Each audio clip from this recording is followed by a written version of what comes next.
po, narito po ulit ang update natin para sa lagay ng ating panahon ngayong hapon po ng April 21, 2024 na kung saan sa ngayon ay patuloy pa rin na easterlies ang hangin na umiihip po sa malaking bahagi ng ating bansa habang yung kumpol ng kaulapan na nandito, epekto ng ITCZ na nasa silangan ng po ng Mindanao ay nagtutulot na po ng ulang na kalangitan with isolated rains sa ilang bahagi po ng southern part ng ating bansa at ito naman ay pinapakita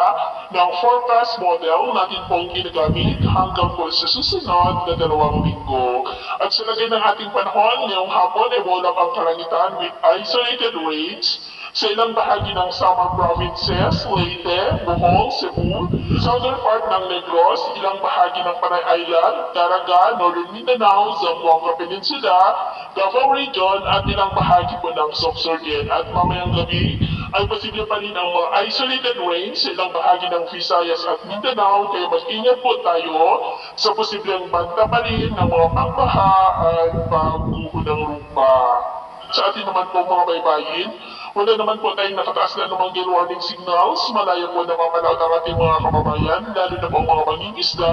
na gumagamit ng maliliit na bangka. Pero iba yung pag-ingat lamang po kung papalaot tayo para mas makaiwas sa mga sakunang